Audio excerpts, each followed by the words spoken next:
فقہ پہلی کہ کس شخص کو وتر کی نماز میں دعائے قنوت پڑھنا منع ہے، تو جان لیں کہ دعائے قنوت جو ہے وتر کے اندر اس کا پڑھنا واجب ہے۔ 3 رکعت نماز وتر ہوتی ہے، تیسری رکعت کے اندر قرات فاتحہ اور سورت پڑھنے کے بعد اللہ اکبر کہہ کر دونوں ہاتھوں کو اٹھا کر کھڑے کھڑے وہاں پر دعائے قنوت پڑھنی ہے۔ اللہ اکبر کہتے ہوئے ہاتھوں کو اٹھانا ہے، پھر ہاتھ اسی طرح پھر واپس باندھ لینا ہے۔ اب یہاں کھڑے ہو کر رکوع میں جانے سے پہلے دعائے قنوت پڑھنا ہے۔ یہ دعائے قنوت واجب ہے وتر کی نماز کے اندر، حتیٰ کہ اگر کوئی بندہ دعائے قنوت پڑھنا بھول گیا، تکبیر کہتے ہوئے رکوع میں چلا گیا، سجدے میں چلا گیا، بعد کے اندر جا کر اس کو یاد آیا وہ کہ میں نے دعائے قنوت نہیں پڑھی، اب اس کے لیے حکم یہ ہے کہ آخر میں سجدہ سہو کر لے، ایک طرف سلام پھیرے، 2 سجدے کرے، پھر اس کے بعد اتحیات وغیرہ مکمل پڑھ کے پھر دونوں طرف سلام پھیر لے تو اس کی نماز مکمل ہو جائے گی۔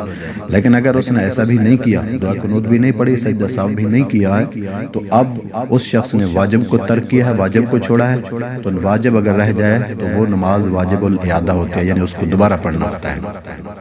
تو اب یہ دعا قنوت نماز کے اندر، نماز وتر کے اندر پڑھنا یہ بھی واجب ہے۔ اور اس مسئلے کا تعلق جو ہے ہمارا وہ ہے جماعت کے ساتھ جب وتر پڑھے جا رہے ہیں۔ اور یہ بھی آپ کو معلوم ہونا چاہیے کہ صرف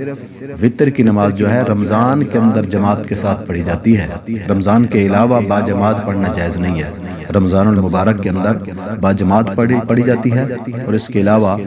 اکیلے اکیلے پڑھی جاتی ہے۔ اب اس کا تعلق ہمارے مسئلے کا وہ رمضان المبارک سے ہے، باجماعت جب نماز ہو رہی ہو وتر کی، تو جو شخص وتر کے اندر جس شخص کے لیے دعائے قنوت پڑھنا منع ہے وہ ایسا آدمی ہے کہ جو وتر امام پڑھا رہا ہے باجماعت اور وتر کی تیسری رکعت میں پہنچ چکا ہے، تیسری رکعت کے رکوع میں چلا گیا، اب آ کر کوئی شخص اس نماز کے اندر جماعت کے اندر امام کے ساتھ شریک ہوتا ہے رکوع میں، تیسری رکعت کا رکوع ہے، آخری رکعت کا رکوع ہے، اس وقت جو آ کر امام کے ساتھ شامل ہوگا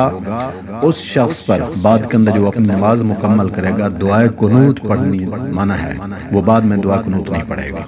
تو یہ ہمارے سوال کا جواب کہ کون شخص ہے جس کو نماز وتر کے اندر دعا قنوت پڑھنا منع ہے، تو جواب اس کا یہ ہے کہ وہ شخص جو امام باجماعت نماز پڑھا رہا ہے تیسری رکعت کے رکوع میں شامل ہو تو بعد کے اندر جو اپنی نماز پڑھے گا اس میں دعا قنوت نہیں پڑھے گا وہ۔